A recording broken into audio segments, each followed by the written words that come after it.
জাতীয় সংসদে এই প্রথম অধিবেশনে সংসদের সভাপতি নির্বাচন হওয়া, এরপরে মাননীয় speaker, deputy speaker, chief whip সহ বিরোধী দলীয় নেতা, সরকার দলের নেতা সহ সংসদের নেতা সহ সবগুলো কালকে এগুলো পাশ হয়েছে।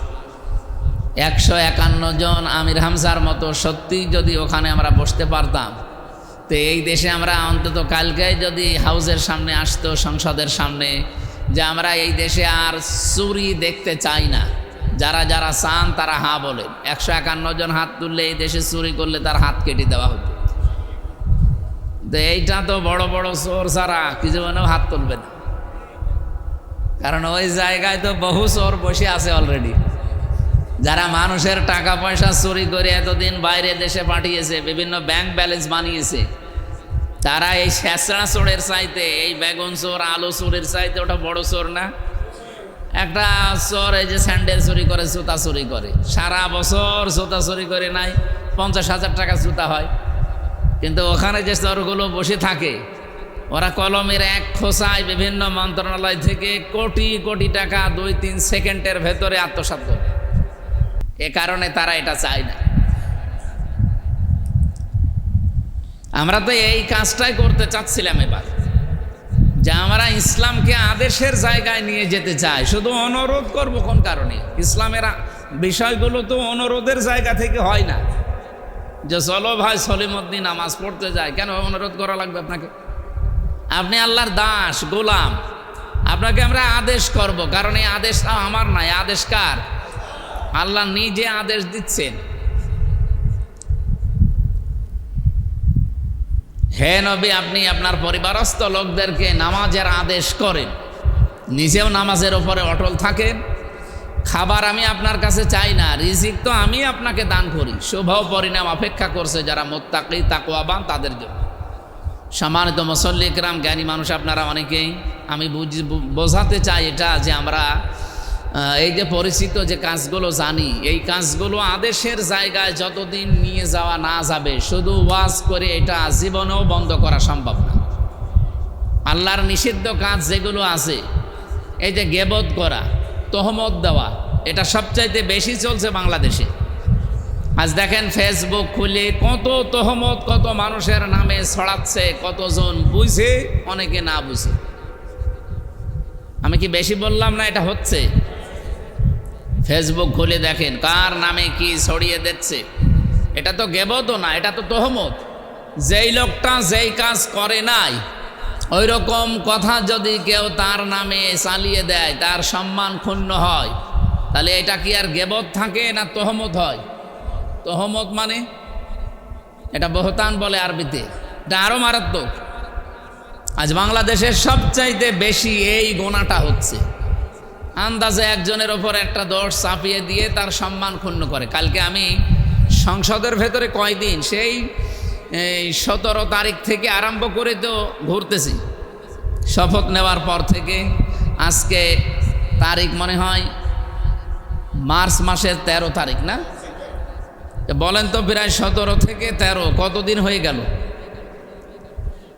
প্রায় মাসের কাছাকাছি ভেতরে ঘুরতেছি। কিন্তু এমনভাবে সংসদটা বানানো, 9-10 তলা বিল্ডিংটা, মানে আমি এখনো পর্যন্ত মাথার ভেতরে নিতে পারি না। যেখানে যায় সব সমান মনে হয়, মনে হচ্ছে এই জায়গা দিয়েই তো কেবল গেলাম।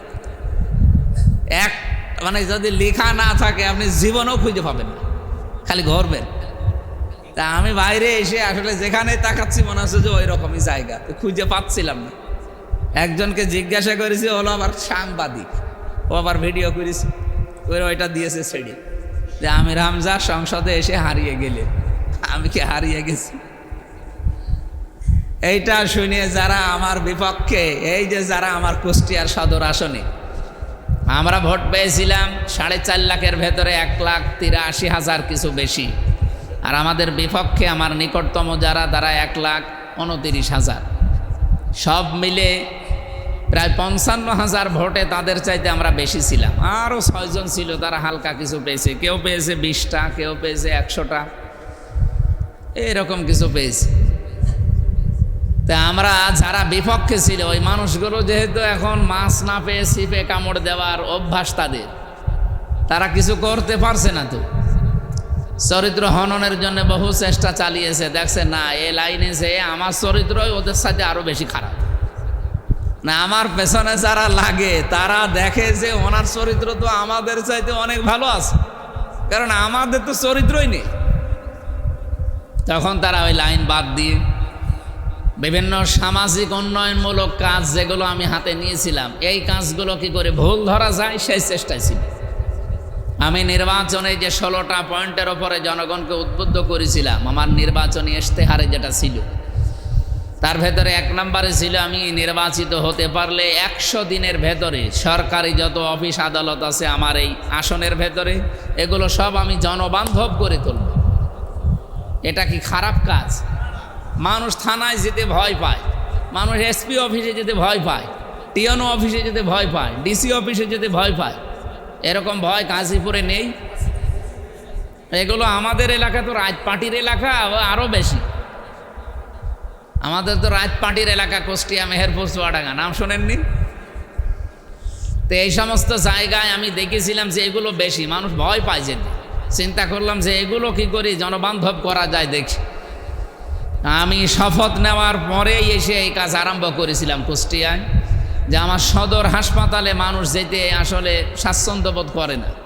শুধু দোষ তাদেরও না একা, কারণ আপনি 250 বেড দিয়েছে সরকার, 250 বেডের 250টা ডাক্তার মনে করেন, এরপরে নার্স, এরপরে যারা সেবা দেবে তারা, এরপরে পাহারাদার, সব মিলিয়ে 250 মানুষের সেবা দেওয়ার জন্য যা লাগে সরকার সেইটা দিয়েছে।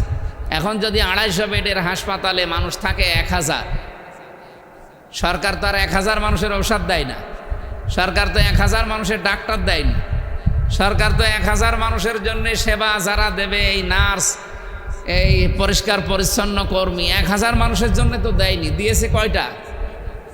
250 মানুষের জন্য। এখন এই 250 মানুষের কাজ যদি 1000 মানুষ আপনি চাপিয়ে দেন, তাদের তো মাথা খারাপ হয়ে যাবে। এই জন্য বিভিন্ন বিশৃঙ্খলা প্রথমে যে দেখেছি, দেখেও সরাসরি কিছু বলি নাই, কারণ দেখলাম যে এরা যা সেবা দিচ্ছে এই বেশি। 250 মানুষের জায়গায় আপনি 900 বেড মানুষকে সেবা দিয়ে যাচ্ছে, এরপরও যদি তাদেরকে আমি ঝাড়ি দেই, গরম দেই, তাদের ওপর একটা জুলুম হয়ে যায়। কি করি এইটুকুর ভেতরেই ভালো কিছু করা যায় সেইটা চিন্তা করলাম। প্রথমে পরিষ্কার পরিচ্ছন্নতার অভিযান চালালাম নিজে থেকে। জামাত ইসলামী বাংলাদেশ থেকে, সরকার না, জামাত ইসলামী থেকে 1 লক্ষ করে টাকা দিয়েছিল যে নিজ নিজ আসনে যেয়ে তারপর পরিষ্কার পরিচ্ছন্নতার অভিযান চালাবে, এবং যেখানে যে জিনিস নেই ওই হালকা হালকা টাকা দিয়ে ওইটা কিনে দেবে। আর পরিষ্কারের জন্য কিছু জিনিসপত্র লাগে না। তো সরকারি বেসরকারি যত অফিস আছে, আমার কুষ্টিয়া তো বিশাল এলাকা, আমার আসনটা অনেক বড়, 3টা থানা মিলে 4.5 লাখ প্রায় ভোটার আমাদের। তো এতগুলো বিশাল এরিয়ায় এই টাকাগুলো আমি ওই 17 থেকে এই জন্য 12ই মার্চের আগ পর্যন্ত খরচ করে তারপরে এসেছি।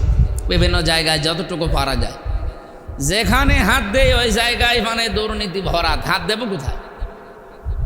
এখন বেশি কিছু করাও যাচ্ছে না, কারণ তারা যতটুকু করছে তাদের উপরেও জুলুম হয়ে যাবে। আমাদের মেডিকেল কলেজ কুষ্টিয়া 750 কোটি টাকা বাজেটের জন্য।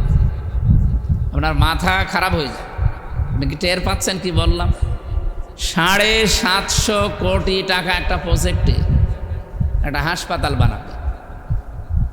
100 কোটি টাকার উপরে শুধু মাল পড়ে আছে, মেশিন। গাজীপুরে কি মেডিকেল কলেজ হাসপাতাল আছে? হ্যাঁ, বেসরকারি, সরকারি আছে। ও, তাজউদ্দিন মেডিকেল কলেজ হাসপাতাল। কুষ্টিয়াতে 100 কোটি টাকার উপরে মাল পড়িয়ে নষ্ট হয়ে যাচ্ছে। সেই 23 সালে চালু হওয়ার কথা, এটা এখন চলছে 26 সাল। এর আগে যারা দায়িত্বে ছিল তারা টাকা পয়সা খেয়ে বা কি করেছে আল্লাহর উপরে ছেড়ে দিলাম, আমি আর ভেতরের কথা বলতে চাই না। তারা চালু করে নাই, অথচ ওই হাসপাতাল কেন্দ্রিক প্রায় 5টা জেলার মানুষ জড়িত। এদিকে রাজবাড়ী, ঝিনাইদহ, মেহেরপুর, চুয়াডাঙ্গা, কুষ্টিয়া, আরও মাগুরা যেহেতু একটা আছে, ওই দিক থেকে আসে না, পাবনা থেকে কিছু মানুষ যায়। সব মিলিয়ে 5-6টা জেলার মানুষ। আপনি চিন্তা করতে পারেন, এক একটা জেলায় প্রায় 20-22 লাখ মানুষ বাস করে। 5টা জেলা মিলে কোটির উপরে মানুষ। এতগুলো মানুষ সব যাওয়া লাগে সেই রাজশাহী, কুষ্টিয়া থেকে 120 কিলোমিটার। সে খুলনা 165 কিলোমিটার, ঢাকা 250 কিলোমিটার, এত দূর না এসে যদি ওই জায়গাটা এতদিন চালু করতে পারতো, ওই যে মালগুলো দিয়েছে যেগুলোর মেয়াদ উত্তীর্ণ হয়ে যাচ্ছে ওইগুলোও কাজে লাগতো। সরকারের অনেক টাকা পয়সা অন্তত সরকারের যে বরাদ্দ ছিল এই বরাদ্দগুলো উঠে আসতো আস্তে আস্তে, এগুলো করে নাই। আমি প্রথমে যে এই পরিষ্কার পরিচ্ছন্নতা শেষ করে সদর হাসপাতাল বাদ দিয়ে গেলাম মেডিকেল কলেজে। আমার সাথে আমাদের ডিসি সাহেবও ছিল, যে জিজ্ঞাসা করছে কি কি অবস্থা একটু দেখান তো, এ ওর দোষ দেয়, ও ওর দোষ দেয়, ও ওর দোষ দেয়, সবাই আল্লাহর ওলি। যত খারাপ ছিল এর আগে যিনি এমপি সে। আমি বললাম মেয়াদ উত্তীর্ণ হয়ে যাচ্ছে, মালগুলো তো নষ্ট হয়ে যাবে, এটা চালু করা যায় কি করে বলে। স্বাস্থ্যমন্ত্রী যিনি এখন সাখাওয়াত হোসেন বকুল সাহেব, মাননীয় স্বাস্থ্যমন্ত্রী, ওনার কাছে কল দিলাম। উনি বলছে আপনি ডিও লিটার নিয়ে যে সমস্ত জিনিসগুলো লাগবে চালু করার জন্য আপনি আসেন, আমি দেখতেছি। যেহেতু আমরা বিরোধী দলে আছি, আমাদের তো ওই পাওয়ার নেই, মানে 100% পাওয়ার তো আর দেওয়া নেই। যতটুকু পারা যায় বিরোধী দলে থেকে চেষ্টা করলাম যে এই কাজটা কী করে চালু করা যায়। চালু করতে গিয়ে দেখি মানে নামে বেনামে বাড়িতে মোবাইলে বিভিন্ন রকমের অফার, 2-3 দিনে বহু টাকার অফার দিয়ে বলছে এটা না চালু করলে হয় না, এতদিন চালু হয়নি, মানুষ বেঁচে নেই, অত দরকার কি। মানে এগুলো বিভিন্ন ক্লিনিকের মালিক এবং এই 4-5টা জেলায় যারা ক্লিনিক বড় বড় চালায় তারা চাচ্ছে যে এটা আরও দেরি হোক, কারণ এখানে গেলে 2000 টাকায় যেই কাজ হবে, এই যে ব্যক্তিগত ক্লিনিক যাদের, এখানে গেলে কমপক্ষে লাগবে ওই কাজটায় প্রায় 20 থেকে 22,000 টাকা। আমার কথা বুঝতেছেন? এই যে মানুষগুলো এটা চাচ্ছে না, একে ভালো মানুষ। আমি ওনাদের বললাম 100 কোটি টাকার একটা জিনিস নষ্ট হয়ে চলে যাচ্ছে আর আপনার কোনো চিন্তা ভাবনা নেই, না এটা হতে দেওয়া যায় না। সংসদ অধিবেশন শুরু হোক, মন্ত্রীর পর্যায়ে যখন আসবে আমি এই কথাগুলো একটা একটা করে তুলে ধরবো। ওরা সব মানে হাত চেপে ধরা, পা চেপে ধরা, যে এত কিছুর দরকার নেই। কিন্তু আমি চেয়েছি এই জায়গাগুলোকে, বিশেষ করে থানা, টিএনও অফিস, এসপির অফিস, ডিসির অফিস, এখানে যেন মানুষের জনসম্পৃক্ততা থাকে, মানুষ যেন মনে করে এটা আমাদেরই জায়গা। তো মানুষ এখন থানার নাম শুনলে ভয় পায়, না জানে আবার ঘুষ চায় কিনা। এসপি অফিস তো আরও দূরের কথা, মানুষ তো যেতেই পারে না, ডিসি অফিসেও যেতে পারে না মানুষ। কিন্তু আমাদের সৌভাগ্য কুষ্টিয়াবাসীর জন্য গত যে ডিসিটা ছিল উনি, আমার দৃষ্টিতে দেখা বাংলাদেশের শ্রেষ্ঠ একজন ডিসি। মানুষের এমন কোনো বিপদ আপদ নেই, এই ছোট্ট মানুষটা যতক্ষণ তার শরীর পারত ততক্ষণ তিনি ছুটতেন। আমি মাঝে মাঝে চিন্তা করতাম 64 জেলার ডিসি যদি এইরকম হতো, আর প্রত্যেকটা এমপি যদি মানে মন মানসিকতা এরকম নিয়ে কাজ করতো যে আমরা জনগণের জন্য করতে চাই, বাংলাদেশটা 5 বছর লাগতো না, অন্তত এই 100 দিনে এই দেশের পরিবর্তন হওয়া সম্ভব ছিল। কিন্তু হচ্ছে না। যেখানে যাই ওই খালি পেছনে যারা যে 6 জন দাঁড়িয়েছিল, এরা এই মানুষগুলো, এই যে বিরোধী দল যারা ছিল 6 জন, এরা সামনাসামনি বলে যে আমির হামজা আপনি যান, আমরা আসি আপনার পেছনে। অথচ পেছন থেকে যখন আমি শুরু করি এসে বদনাম করে। মাদকে হাত দিলাম, সে গেছে পোড়া কুষ্টিয়া। 27 জন আমি লিস্ট করে একেবারে নির্ভরযোগ্য পুলিশের কাছে, প্রশাসনের কাছে দিলাম। প্রশাসন পর্যন্ত শুনলাম যে এর সাথে জড়িত।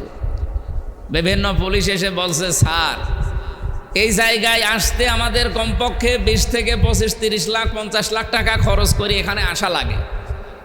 তো আমরা তো এই হয়তো 1 বছর 2 বছর 1.5 বছর থাকবো, সেখানে তো অন্তত এই 25-30 লাখ টাকা শুধু বেতনে দিয়ে তোলা সম্ভব না। এই জন্য আমাদের বিভিন্ন জায়গায় থাকা লাগে।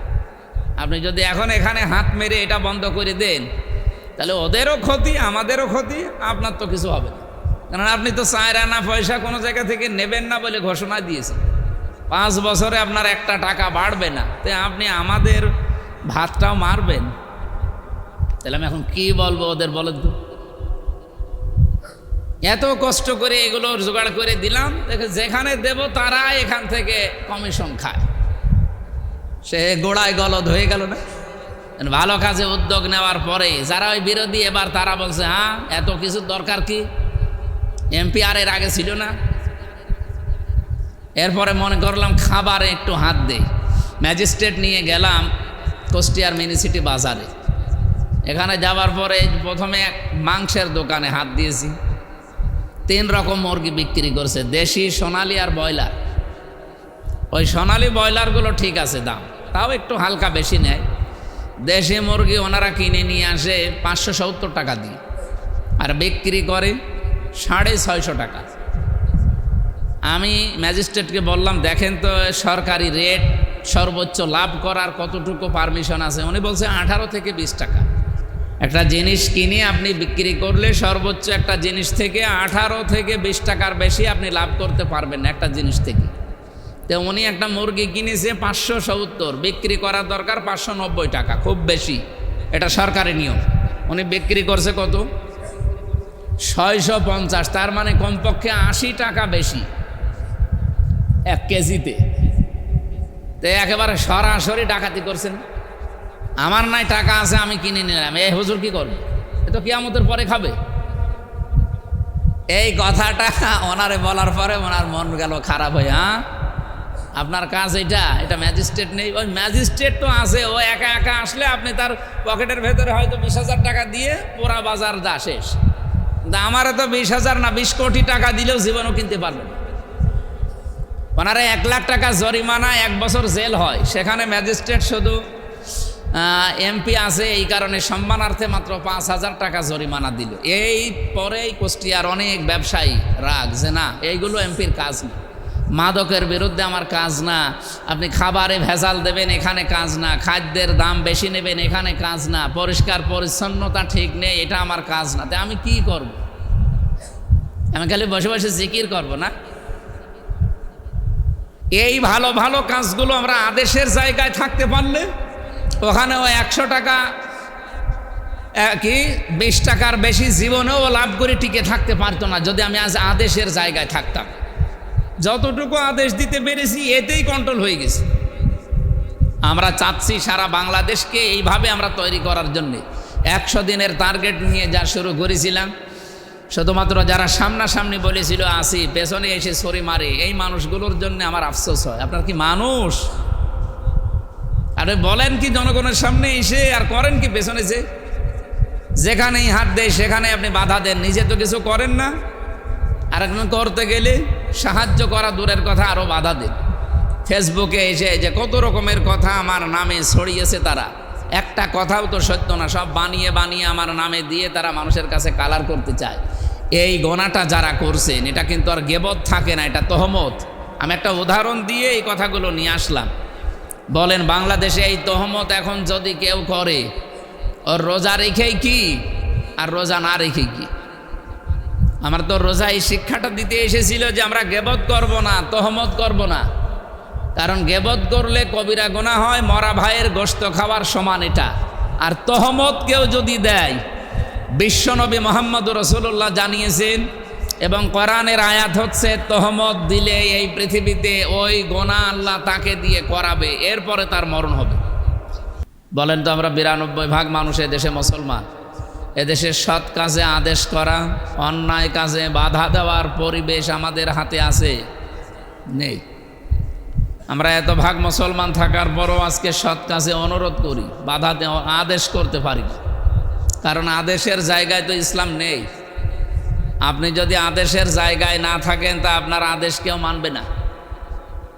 এই জন্য ইসলামকে আমরা চাই আদেশের জায়গায় নিয়ে যেতে। আর 54 বছরে দেশটা স্বাধীন হওয়ার পরে এখানে আমরা রাজনৈতিকভাবে বিভিন্ন মতের লোক থাকতে পারি, কিন্তু এই আয়াতের বাংলা অর্থ কি? তা'মুরুনা বিল মারুফ, ভালো কাজে আদেশ করো। এখানে ভালো কাজে আদেশের কথা যদিও আমরা বাংলায় বলি, কিন্তু এটা ভালো কাজ এই শব্দটা কোরআনে এই জায়গায় নেই, যত জায়গায় আয়াতটা আছে। মারুফ মানে ভালো কাজ নয়, এর বাংলা অর্থ হচ্ছে পরিচিত হওয়া, উরফুন থেকে আসা। এটা আরাফার ময়দান বলে না, আরাফাতের ময়দান। আরাফাতের ময়দান বাংলা অর্থ কি? পরিচিত হওয়ার স্থান। ওখান থেকে উরফুন, ওখান থেকে মারেফা। ওখান থেকে মারুফ। তাহলে বাংলা অর্থ হচ্ছে পরিচিত কাজ। আপনার কাছে পরিচিত কাজ যেটা, এইটা আপনি আদেশ করবেন, অনুরোধ না। পরিচিত কাজ কি বলেন তো? ভাষাগুলো যদিও একটু জটিল, একেবারে সহজে বুঝে ফেলবেন। পড়া কোরআন শরীফে আল্লাহ পরিচিত কাজের কথা আদেশ দিতে বলল, আর আমরা এটাকে কি বানিয়েছি যে ভালো কাজে আদেশ দাও। যে ভালো কাজে আদেশ দাও সেই শব্দগুলো এখানে কই? কাজের বাংলা অর্থ হচ্ছে, আরবি হচ্ছে আমল, আর ভালো আরবি হচ্ছে খয়ের। এখানে কি খয়ের আছে? আমল আছে? আছে মারুফ। কি আছে বলেন তো? মারুফ মানে পরিচিত হওয়ার একটা জিনিস, বা পরিচিত জিনিসকে মারুফ বলা হয়। তো আল্লাহ পরিচিত জিনিসকে আদেশ দিতে বললেন। তো আমরা পরিচিত কি, আর আমরা পরিচিত হয়েছি কবে? এই যে তাফসীর করার জন্যে যে শব্দের ভেতরে ঢোকা লাগে, এই কারণে যারা একটু ধীরস্থিরভাবে শুনছেন একটু খেয়াল করে দেখেন। আমরা পরিচিত কাজের আদেশের কথা আল্লাহর কাছে পেলাম, বহু জায়গায় আয়াতটা আছে, তা'মুরুনা বিল মারুফ বা ইয়া'মুরুনা বিল মারুফ, এইভাবে আছে যে পরিচিত কাজের আদেশ তোমরা দেবে। তো পরিচিত কাজ কি, আর আমরা পরিচিত হয়েছি কবে? এখানে হয়তো কেউ বলতে পারবেন না পরিচিত কাজ কি, পারবেন? কেউ জানেন। এবং পরিচিত আমরা হয়েছি কবে? অথচ কোরআন শরীফ এখানে অনেকেই আমরা পড়ি। আমার মনে হয় যে আয়াত এখন বলবো, এই আয়াত আপনি বহুদিন পড়েছেন। আল্লাহ রাব্বুল আলামিন হযরত আদম আলাইহিস সালামকে তিনি একটা ক্লাসে শিক্ষা দিয়েছিলেন। আল্লামা আদম আল আসমাআ কুল্লাহা সুম্মা আরাদাহুম। আমি আদমকে শিক্ষা দিয়েছিলাম সব কিছুর নাম। এই জায়গায় একটা ক্লাস মনে হচ্ছে হয়েছে। ক্লাস না হলে তো শিক্ষা দেওয়ার বিষয় আসে না। এখানে ক্লাসে শিক্ষা দিয়েছেন সরাসরি কে বলেন তো? ছাত্রকে আদম আলাইহিস সালাম। আর সেই ক্লাসরুমটা কোন জায়গা? এই গোসাই বাড়ি, জান্নাত। আপনি চিন্তা করতে পারেন, এখানে সরাসরি ক্লাস নিচ্ছে আল্লাহ নিজে। তিনি শিক্ষক, ছাত্রকে সাধারণ আমির হামজা বলেন, সরাসরি নবী একজন, তাও প্রথম নবী, আবুল বাশার বলা হয়। আর ক্লাসরুমও তো একেবারে যেরকম সেরকম জায়গা না, এই অজপড়া গানা। ক্লাসরুম কোথায়? জান্নাতে। কত উন্নত ক্লাস নিতে পারেন আল্লাহ। এমন একটা গুরুত্বপূর্ণ দামি ক্লাসে আপনার কি মনে হয় যে আল্লাহ এই যে আসমা, এসএমের বহু বচন আসমা মানে নাম সমূহ, উনি ওই রকম ক্লাসে এই ছোটোখাটো কোনো বিষয়ের নাম আদম আলাইহিস সালামকে শেখাবে, এরকম আপনার মনে হয় না। এখানে গুরুত্ব অবশ্যই কিছু আছে, কারণ কোরআনের আয়াত যেহেতু, বাস্তবতা কি একটু খেয়াল করবেন ভাই। আল্লাহ রাব্বুল আলামিন যেহেতু নিজে ক্লাস নিচ্ছেন, সরাসরি ছাত্র আমাদের আদি পিতা হযরতে আদম একজন নবী। ক্লাসরুম দুনিয়ার কোনো ক্লাসরুমের মতো না, এটা ক্লাসরুম সরাসরি জান্নাত। এমন কিছু ক্লাসে তিনি শিখিয়েছেন, আর একটা ক্লাস নিয়েছেন, শুধু এক ক্লাসে সব শিখিয়ে দিয়েছেন। কারণ এই ক্লাসের কথাগুলো পরবর্তীতে ফেরেশতাদের সামনে পর্যন্ত আল্লাহ পেশ করেছিলেন। সুম্মা আরাদাহুম আলাল মালাইকা, আমি ফেরেশতাদের সামনে এটা পেশ করেছিলাম। কিন্তু ফেরেশতারা ক্লাসের একটা কথাও বলতে পারে না, একটা জিনিসের নামও বলতে পারে না। এবং ক্লাসে কি কি শিখিয়েছেন আল্লাহ, এটা শুধু আদম আলাইহিস সালাম জানতেন, কোনো ফেরেশতাও জানে না। এই কারণেই যেহেতু আদমের সম্মান এত বেশি, আমাদের শরীরে শক্তি আছে এই জন্য আমাদের সম্মান বেশি তা না। আমরা বেশি খাবার খেতে পারি এই জন্যে আমাদের সম্মান বেশি তা না। আমরা বেশি দৌড়াতে পারি, সাঁতার কাটতে পারি এই জন্যে আমাদের সম্মান না। আমাদের চাইতে এরকম কাজ বহু কিছু সৃষ্টি আল্লাহ বানিয়েছেন, তারা করতে পারে। আপনি মাছের সাথে সাঁতার কেটে পারবেন? সিংহের সাথে শক্তিতে পারবেন? কোনো জিনিসের সাথে আমাদের তুলনা দিলে একেবারে আমরা দুর্বল। খলিকাল ইনসানু দঈফা আছে, দঈফ না দঈফা। দঈফ মানে দুর্বল, আর দঈফা মানে একেবারেই দুর্বল।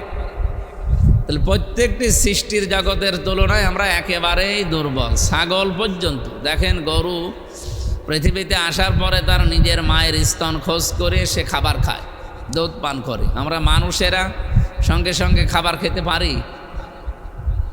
তাহলে সৃষ্টিগতভাবেই প্রত্যেকটি সৃষ্টির কাছে আমরা একেবারেই দুর্বল। এমনকি একটা পিপিলিকা, আমার মনে হয় এক ঝাঁক পিপিলিকার ভেতরে যত বড় শক্তিশালী মানুষও করে যদি ছেড়ে দেওয়া যায়, ওর অবস্থা খারাপ করে ফেলবে না?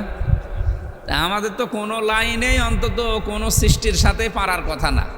খালি আমরা পারি কিসে? জ্ঞানী, বিবেক, বুদ্ধি, জ্ঞান যেটা আল্লাহ দিয়েছে, এই কারণে আমরা অন্যকে বশীভূত করে রাখি। এমনকি হাতির মতো এত বড় একটা প্রাণী, জ্ঞান দিয়ে, বুদ্ধি দিয়ে, বিবেক দিয়ে ওর মাথার উপরে আঘাত করার পরেও কিছু বলে না।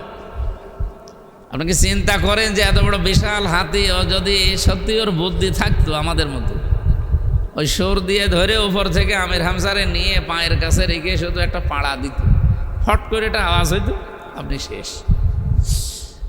কি কি সৃষ্টি তার কাছে! মানুষ তাকে অন্তত কন্ট্রোল করে নিয়ে বেড়ায়। ওপরে 20 কেজি ওজনের একটা ছেলে লাঠির মাথায় একটা লোহা দিয়ে পিটাচ্ছে, তারপরেও কিছু বলে না, মনে হচ্ছে পোষা বিড়ালের মতো। যে জিনিসের জন্য আমাদের এত মর্যাদা, এত জ্ঞান, সেই জিনিসটার নাম আমরা বলতে চাচ্ছি। তার নাম কি জানো? বিবেক, বুদ্ধি, আকেল, জ্ঞান, যাই বলে। আল্লাহ রাব্বুল আলামিন এইটা তাকে এক ক্লাসে শিখিয়েছিলেন। কোরআনে কারিমের ব্যাখ্যা, বিশ্লেষণ, তাফসির, অনুবাদ আমরা পড়ি, এতটুকু পেয়েছি।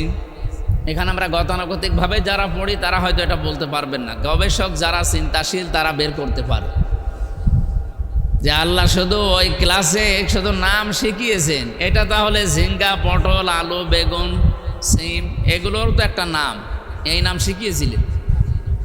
আপনার কি একেবারে চিন্তা আসে যে এরকম একটা গুরুত্বপূর্ণ ক্লাসে আল্লাহ আলু, পটল, ভেঙা, সেগুন এগুলোর নাম শিখাবে? ওখানে অবশ্যই কোনো কিছু শিখিয়েছেন যেটা আপনার মাথায় এখনো আসেনি। এই যে এসএমটার বহুবচন আসমা, এই আসমা শব্দের ব্যাখ্যায় আছে যত ভালো কাজ দুনিয়ায় হতে পারে, বিবেক যেটা সায় দেয়, এরকম ভালো কাজ সবগুলো আল্লাহ ওই এক ক্লাসে আদমকে শিখিয়েছিলেন। আর যত অন্যায় যেটা বিবেক সায় দেয় না, এইরকম অন্যায় কাজের যতগুলো আছে সবগুলো আল্লাহ এক ক্লাসে আদমকে শিখিয়ে দিয়েছিলেন। এই জন্যে আমরা জন্মগতভাবে দুনিয়াতে আসার পরে যদি লেখাপড়া নাও করি, কোনো স্কুল, কলেজ, মাদ্রাসায় নাও যাই, তাও কিন্তু এই জ্ঞানটা আমাদের আছে যে এইটা ভালো কাজ, এইটা খারাপ কাজ। এই যে এই আকেলটা, এই জ্ঞানটা আপনি শিখলেন, পেলেন কোথায়? কোনো জায়গায় তো আপনি লেখাপড়া করেননি। এটা অটোমেটিকভাবে আল্লাহ দিয়েছে কোন ক্লাসে? আমাদের আদি পিতা হযরত আদম আলাইহিস সালামকে দিয়েছিলেন, আর ওনার পৃষ্ঠদেশ থেকে আমাদেরকে আল্লাহ বের করেছে। ওই দেখা যা রব্বুকা মিন বানি আদম মিন যুহুরিহিম যুররিয়াতাহুম ওয়া শাহাদাহুম আলা আনফুসিহিম আলাস্তু বিরাব্বিকুম ক্বালু বালা শাহিদনা। আল্লাহ তাআলা বলেন, হে নবী স্মরণ করেন ওই সময়ের কথা যখন আমি আদমের পৃষ্ঠদেশ থেকে তার সন্তানগুলোকে একবারে সব বের করে নিয়েছিলাম। যেহেতু আমাদের আদি পিতা একটা ক্লাসে সব শিক্ষা পেয়েছিলেন, আর তার পৃষ্ঠদেশ থেকে আল্লাহ আমাদেরকে বের করেছেন, এই জন্যে বাবার কাছ থেকে অটোমেটিকভাবে ওই জ্ঞানগুলো আমরা একবারে পেয়ে গেছি। এই জন্য দুনিয়াতে আসলে লেখাপড়া যদি কেউ না করে, না জানে, তাও সে কোনটা ভালো কোনটা মন্দ এটা কিন্তু অটোমেটিক জানে। এটা শিখেছে ওই ক্লাসে। আমার কথা বোঝা গেছে এবার? ওই ক্লাসে আপনি যা যা শিখেছিলেন ওইগুলো এখন মরণ পর্যন্ত আপনার কাছে ভালো অথবা মন্দ হয়ে ধরা দেবে। আপনার লেখাপড়া করাও লাগবে না। নবীজির কাছে প্রশ্ন করছে এক সাহাবী, হে নবী, আমার যে ঈমান আছে, আমি এটা টের পাবো কি করে? বিশ্বনবী বললেন, ইদা সাররাতকা হাসানাতুকা ওয়া সাআতকা সাজ্জিআতুকা ফাআনতা মুমিন। যখন তোমার ভালো কাজগুলো তোমাকে আনন্দ দেবে আর অন্যায় কাজগুলো তোমারে বাধা দেবে ভেতর থেকে, তখন বুঝবা যে তোমার ঈমান আছে, তুমি মুমিন। এই যে ভালো কাজ যেটা, এরকম পরিমাণ আছে পুরা কোরআন শরীফের ভেতরে 500। কত? আর মন্দ কাজ যেগুলো, এরও পরিমাণ আছে পুরা কোরআন শরীফে আছে 500। এগুলোর ব্যাখ্যা বিশ্লেষণ করে শ্রেণী বিন্যাস করে আরও বাড়ানো যায়, যেগুলো আমরাকে কবিরা গুনাহ বলে জানি। আমরা অনেকে ইমাম আজ-জাহাবি রহমতুল্লাহ আলাইহির লিখিত কিতাব পড়ে জানি যে কবিরা গুনাহ 99টা, না, অনেক আছে। ওরা কোরআন শরীফের ভেতরে আমার এই দৃষ্টিতে আমি কবিরা গুনাহ 500-র উপরে পেয়েছি।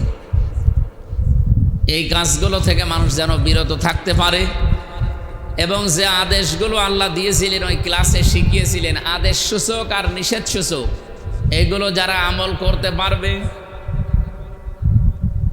এই গুরুত্বপূর্ণ ক্লাসে যা পেয়েছিলেন, যে আপনি পরিচিত হয়ে গিয়েছেন, আগে থেকেই পরিচিত আদমের সন্তান হিসাবে তিনি যেহেতু ক্লাস করেছেন, এই কারণে এই পরিচিত কাজগুলো দুনিয়ায় আসার পরে আপনাকে আদেশ দেওয়া লাগবে। এই পরিচিত কাজের ভেতরে একটা, চুরি করা যাবে না, জেনা করা যাবে না, অথবা গীবত করা যাবে না, তহমত দেওয়া যাবে না কারো উপরে। এরকম গোনাগুলোর নাম শোনেননি কোনো দিন? বলেন বলেন, এটা কোনো দিন কি কোনো ক্লাসে বসে শিখেছেন? অটোমেটিক পেয়ে গেছেন? কোন কারণে? আপনি আদমের সন্তান, আদম আলাইহিস সালাম ক্লাস করেছিলেন এই ক্লাসগুলো, এই হিসাবে আপনি সব পেয়েছেন। ভাষা কি কঠিন হয়ে যাচ্ছে? না, একটু কঠিনই, কারণ এটা আমারই আয়ত্ত করতে সময় লেগেছে, আপনি একবারে বুঝে ফেলছেন।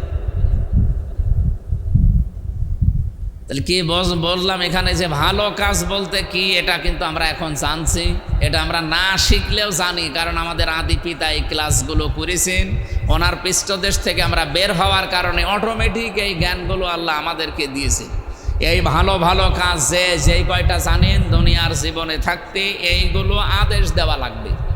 এই আদেশের জায়গায় আজ বাংলাদেশে আমরা আছি কিনা আপনি বলেন?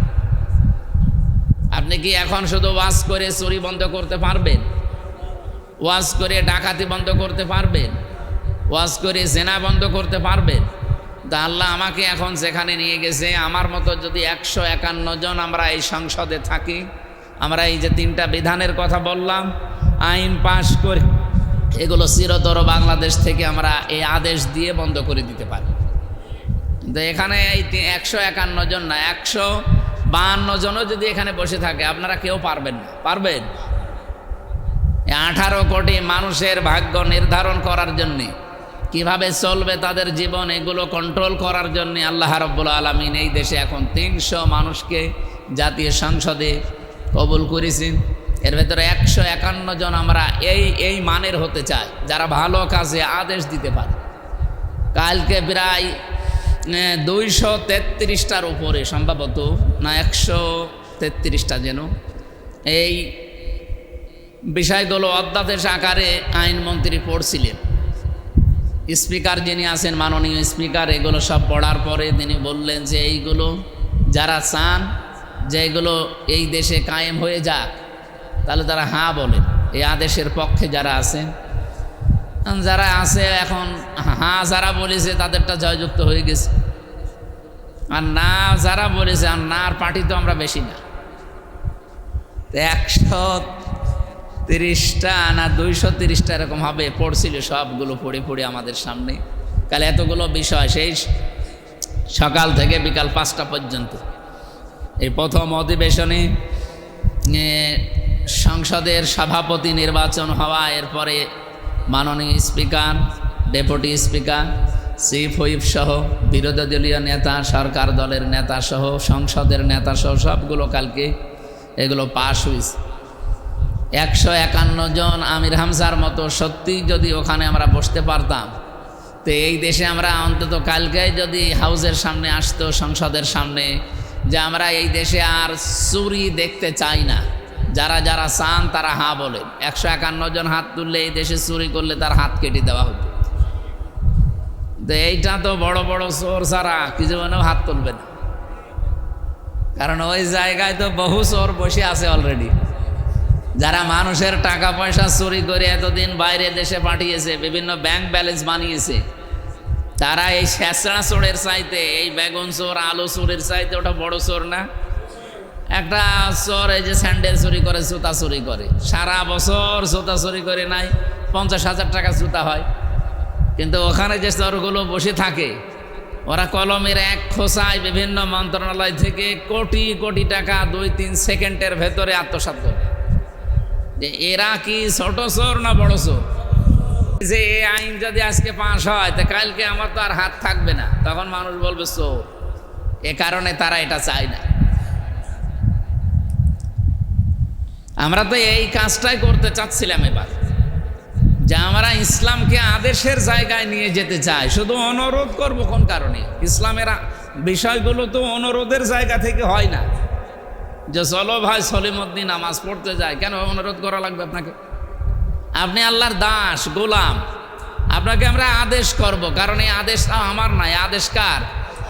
আল্লাহ নিজে আদেশ দিচ্ছেন।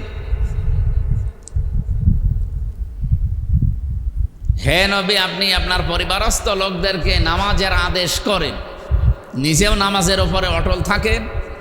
খাবার আমি আপনার কাছে চাই না, রিজিক তো আমি আপনাকে দান করি। শুভ পরিণাম অপেক্ষা করছে যারা মুত্তাকি তাকওয়াবান তাদের জন্য। সম্মানিত মুসল্লি কিরাম, জ্ঞানী মানুষ আপনারা অনেকেই, আমি বোঝাতে চাই এটা যে আমরা এই যে পরিচিত যে কাজগুলো জানি, এই কাজগুলো আদেশের জায়গায় যতদিন নিয়ে যাওয়া না যাবে, শুধু ওয়াজ করে এটা জীবনেও বন্ধ করা সম্ভব না। আল্লাহর নিষিদ্ধ কাজ যেগুলো আছে, এই যে গীবত করা, তহমত দেওয়া, এটা সবচাইতে বেশি চলছে বাংলাদেশে।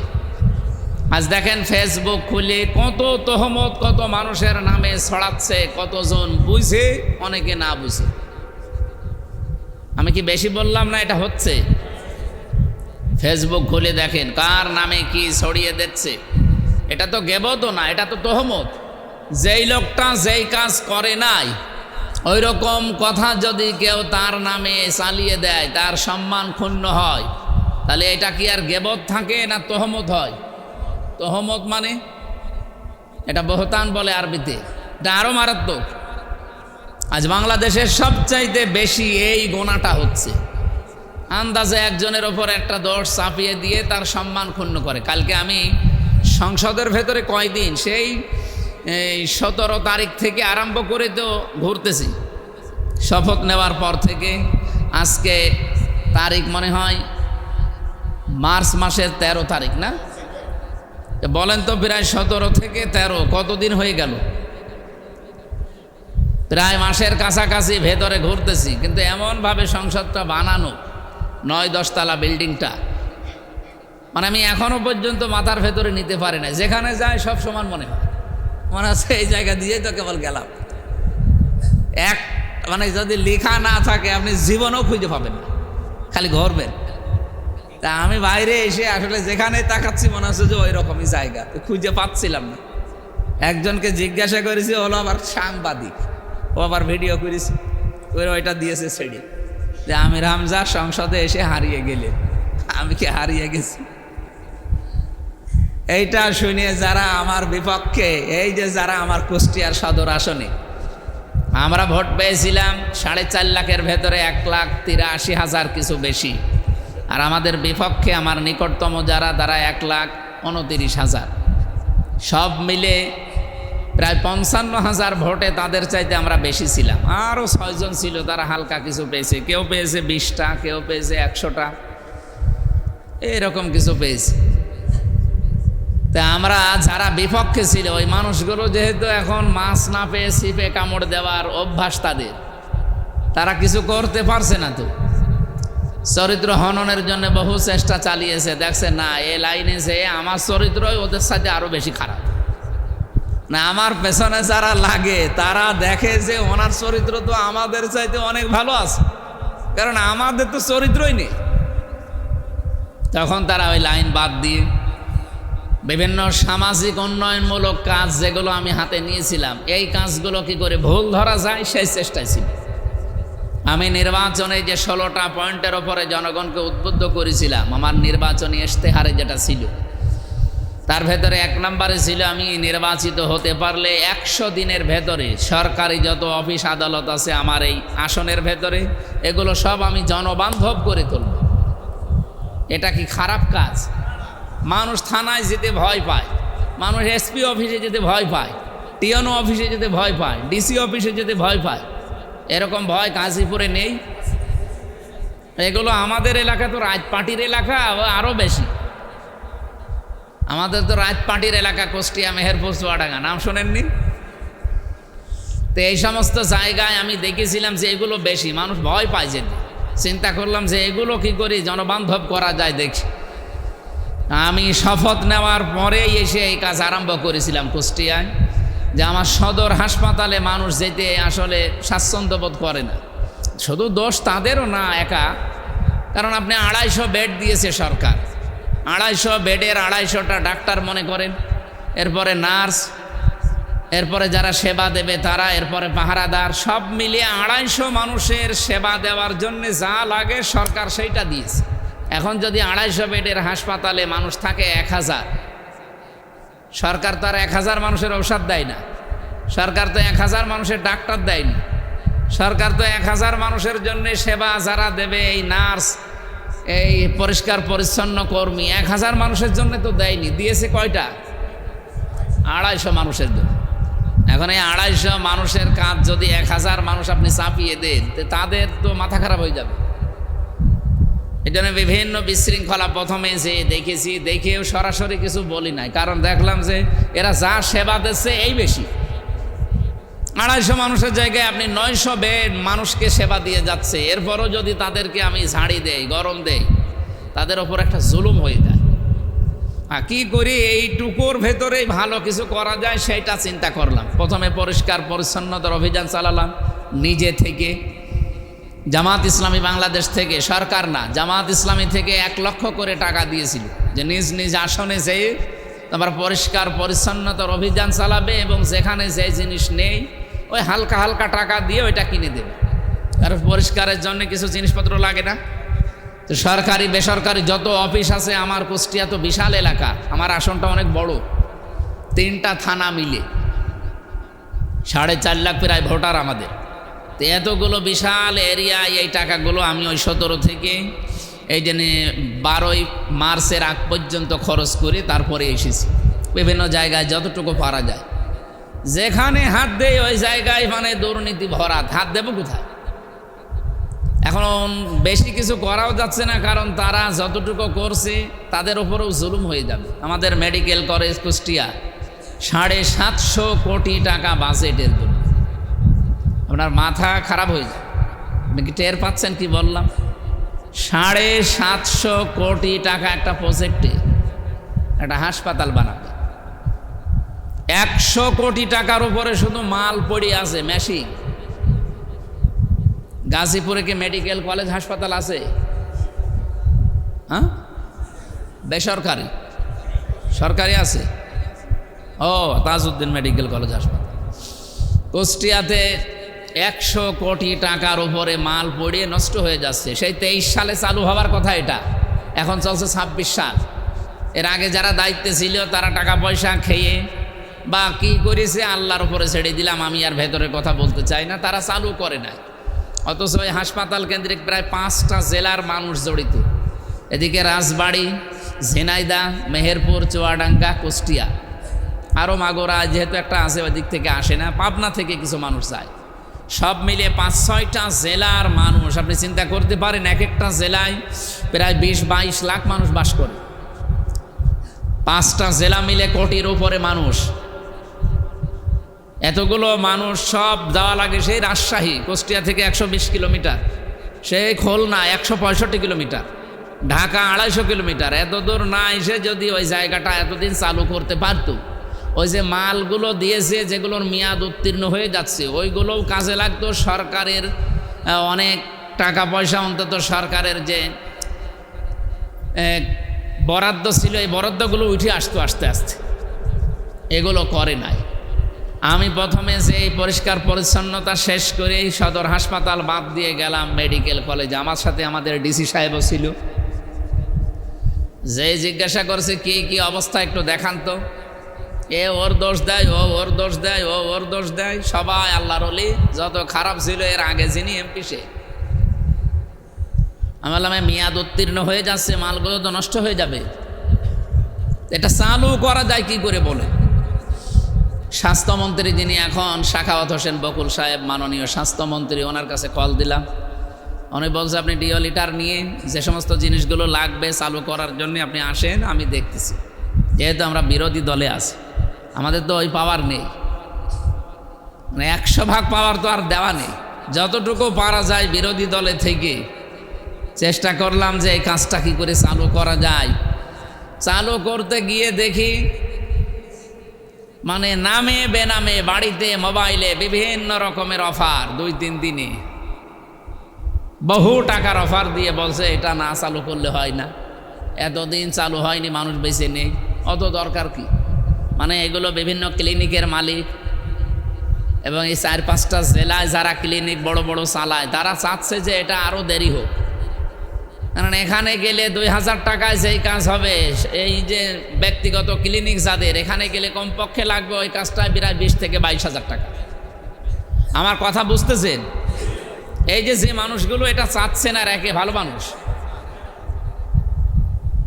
আমি ওনাদের বললাম 100 কোটি টাকার একটা জিনিস নষ্ট হয়ে চলে যাচ্ছে আর আপনার কোনো চিন্তা ভাবনা নেই, না এটা হতে দেওয়া যায় না। সংসদ অধিবেশন শুরু হোক, মন্ত্রীর পর্যায়ে যখন আসবে আমি এই কথাগুলো একটা একটা করে তুলে ধরবো। ওরা সব মানে হাত চেপে ধরা, পা চেপে ধরা, যে এত কিছুর দরকার নেই।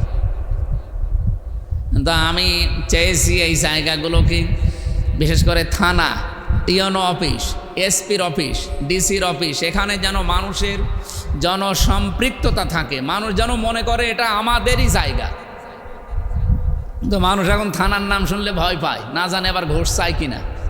এসপি অফিস তো আরও দূরের কথা, মানুষ তো যেতেই পারে না, ডিসি অফিসেও যেতে পারে না মানুষ। কিন্তু আমাদের সৌভাগ্য কুষ্টিয়াবাসীর জন্য গত যে ডিসিটা ছিল উনি, আমার দৃষ্টিতে দেখা বাংলাদেশের শ্রেষ্ঠ একজন ডিসি। মানুষের এমন কোনো বিপদ আপদ নেই, এই ছোট্ট মানুষটা যতক্ষণ তার শরীর পারত ততক্ষণ তিনি ছুটতেন। আমি মাঝে মাঝে চিন্তা করতাম 64 জেলার ডিসি যদি এইরকম হতো আর প্রত্যেকটা এমপি যদি মানে মন মানসিকতা এরকম নিয়ে কাজ করতো যে আমরা জনগণের জন্য করতে চাই, বাংলাদেশটা 5 বছর লাগতো না, অন্তত এই 100 দিনে এই দেশের পরিবর্তন হওয়া সম্ভব ছিল। কিন্তু হচ্ছে না, যেখানে যাই ওই খালি পেছনে যারা যে 6 জন দাঁড়িয়েছিল এরা এই মানুষগুলো, এই যে বিরোধী দল যারা ছিল 6 জন, এরা সামনাসামনি বলে যে আমির হামজা আপনি যান, আমরা আসি আপনার পেছনে। অথচ পেছন থেকে যখন আমি শুরু করি এসে বদনাম করে। মাদকে হাত দিলাম, ছেয়ে গেছে পুরা কুষ্টিয়া। 27 জন আমি লিস্ট করে একেবারে নির্ভরযোগ্য পুলিশের কাছে, প্রশাসনের কাছে দিলাম। প্রশাসন পর্যন্ত শুনলাম যে এর সাথে জড়িত। বিভিন্ন পুলিশ এসে বলছে স্যার এই জায়গায় আসতে আমাদের কমপক্ষে 20 থেকে 25-30 লাখ 50 লাখ টাকা খরচ করি এখানে আসা লাগে, তে আমরা তো এই হয়তো 1 বছর 2 বছর 1.5 বছর থাকবো, সেখানে তো অন্তত এই 25-30 লাখ টাকা শুধু বেতনে দিয়ে তোলা সম্ভব না, এই জন্য আমাদের বিভিন্ন জায়গায় থাকা লাগে। আপনি যদি এখন এখানে হাত মেরে এটা বন্ধ করে দেন তাহলে ওদেরও ক্ষতি, আমাদেরও ক্ষতি, আপনার তো কিছু হবে না, কারণ আপনি তো 4 আনা পয়সা কোনো জায়গা থেকে নেবেন না বলে ঘোষণা দিয়েছেন। 5 বছরে আপনার একটা টাকা বাড়বে না, তো আপনি আমাদের ভাতটাও মারবেন। তাহলে আমি এখন কি বলবো ওদের, বলেন তো? এত কষ্ট করে এগুলো জোগাড় করে দিলাম, দেখে যেখানে দেব তারা এখান থেকে কমিশন খায়, সে গোড়ায় গলদ হয়ে গেল না। ভালো কাজে উদ্যোগ নেওয়ার পরে যারা ওই বিরোধী এবার তারা বলছে হ্যাঁ এত কিছু দরকার কি, এমপি আর এর আগে ছিল না। এরপরে মনে করলাম খাবারে একটু হাত দেই, ম্যাজিস্ট্রেট নিয়ে গেলাম কুষ্টিয়ার মিউনিসিটি বাজারে। এখানে যাওয়ার পরে প্রথমে এক মাংসের দোকানে হাত দিয়েছি, 3 রকম মুরগি বিক্রি করছে, দেশি, সোনালি আর ব্রয়লার। ওই সোনালি ব্রয়লারগুলো ঠিক আছে দাম, তাও একটু হালকা বেশি নেয়। দেশি মুরগি ওনারা কিনে নিয়ে আসে 570 টাকা দিয়ে আর বিক্রি করে 650 টাকা। আমি ম্যাজিস্ট্রেটকে বললাম দেখেন তো সরকারি রেট, সর্বোচ্চ লাভ করার কতটুকু পারমিশন আছে। উনি বলছে 18 থেকে 20 টাকা। একটা জিনিস কিনে আপনি বিক্রি করলে সর্বোচ্চ একটা জিনিস থেকে 18 থেকে 20 টাকার বেশি আপনি লাভ করতে পারবেন না একটা জিনিস থেকে। তো উনি একটা মুরগি কিনেছে 570, বিক্রি করার দরকার 590 টাকা, খুব বেশি, এটা সরকারি নিয়ম। উনি বিক্রি করছে কত? 650, তার মানে কমপক্ষে 80 টাকা বেশি 1 কেজিতে। তো একেবারে সরাসরি ডাকাতি করছেন। আমার নাই টাকা আছে আমি কিনে নিলাম, এই হুজুর কি করবে? এ তো কিয়ামতের পরে খাবে। এই কথাটা ওনারে বলার পরে ওনার মন গেল খারাপ হয়ে, হ্যাঁ আপনার কাজ এটা ম্যাজিস্ট্রেট নেই? ওই ম্যাজিস্ট্রেট তো আছে, ও একা একা আসলে আপনি তার পকেটের ভেতরে হয়তো 20,000 টাকা দিয়ে পুরা বাজার দা শেষ। কিন্তু আমারও তো 20,000 না 20 কোটি টাকা দিলেও জীবনও কিনতে পারবেন।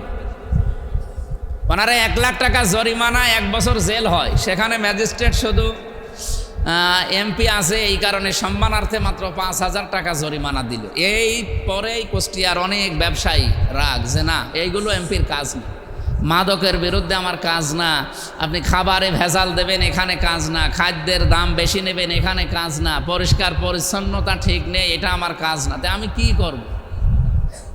আমি খালি বসে বসে জিকির করব না?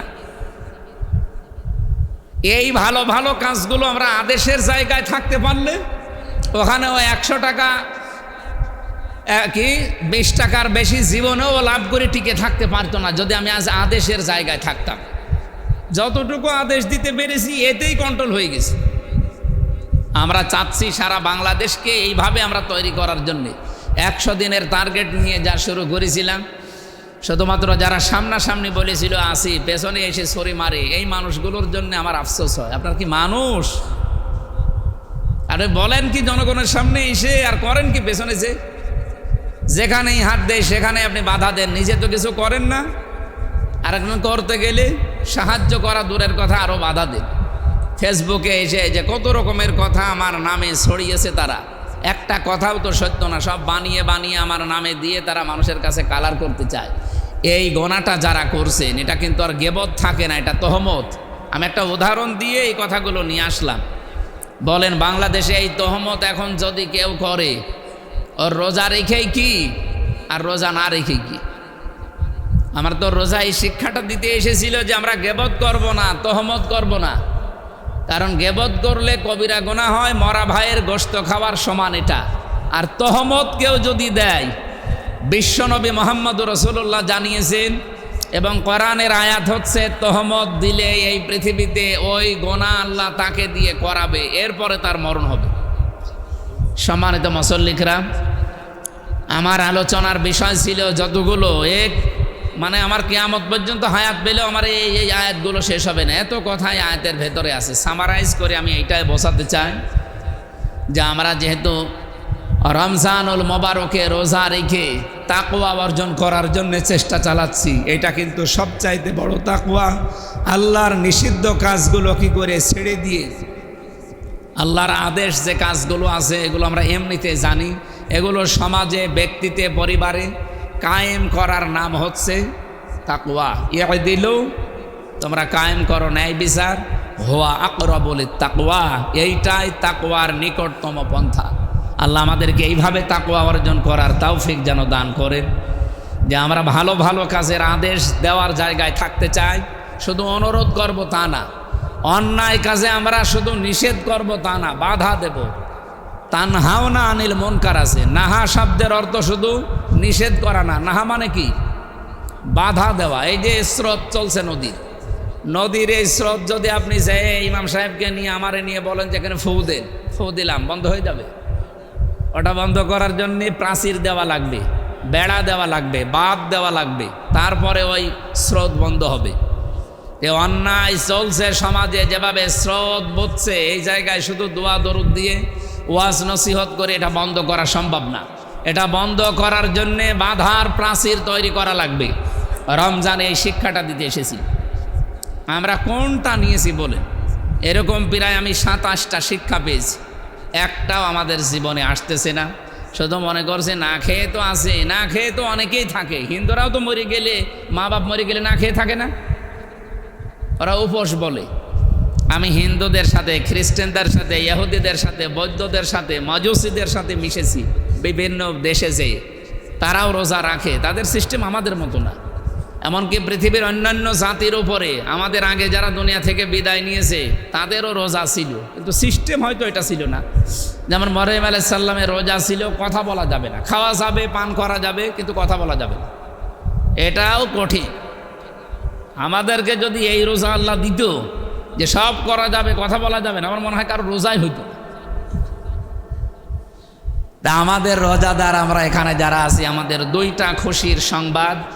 একটা হচ্ছে এই ইফতারি সামনে নিয়ে এখানে দুইটা অর্থ বলেছিলাম, একটা ইফতারি আর একটা হচ্ছে ঈদ উল ফিতর। ঈদ উল ফিতরের দিন রোজা যদি কবুল হয় কারো, যখন নামাজ পড়ে বাড়ি আসে ও যেন নিজের মায়ের পেট থেকে বের হয়ে আসলো। 2 নম্বরে রোজাদারের রোজা যদি কবুল হয়, রায়ান নামক দরজা দিয়ে প্রবেশ করি আল্লাহ তার সাথে সাক্ষাৎ দিয়ে ধন্য করবেন। এটা রোজাদারের জীবনে সবচাইতে খুশির মুহূর্ত হবে। আল্লাহ আজকের এই রোজার দ্বারা ওই জায়গায় পৌঁছানোর তৌফিক যেন দান করেন, বলেন আমিন। যে সমস্ত বিষয়গুলো আল্লাহ আমাদের উত্তমভাবে জানিয়েছেন সেটা সূরা আলে ইমরানের 15 এবং 16 নম্বর আমরা আয়াত পড়েছিলাম। আমরা যেহেতু অনেক সময় নিয়ে ফেলেছি, আমার মনে হয় এখন আর ঠিক হবে না, অনেকের কাজও থাকতে পারে। এজন্য আজকের মতো এই 2টা আয়াতের ব্যাখ্যা আপনারা বাড়ি যেয়ে পড়বেন। সূরা আলে ইমরান 15 নম্বর আয়াত, 16 নম্বর আয়াত। গুরুত্বপূর্ণ তথ্য আছে, যেহেতু এখন নাজাতের সময় চলছে। তো কি করলে আপনি নাজাত পাবেন, এখানে 8টা পয়েন্ট আছে। এই 8টা বিষয় বাংলা ইবনে কাসির আছে, মারিফুল কোরআন আছে, ফি জিলালিল কোরআন আছে। এগুলো দেখে দেখে পড়ে নিজের জীবনে এখন থেকে বাস্তবায়ন করবেন। আল্লাহ আমাকে সহ প্রত্যেককে আজকের এই কথাগুলোর উপরে জীবন চালানোর তৌফিক দেন, আমিন। বারাকাল্লাহু লানা ওয়া লাকুম ফিল কোরআনিল আযীম। আসসালামু আলাইকুম।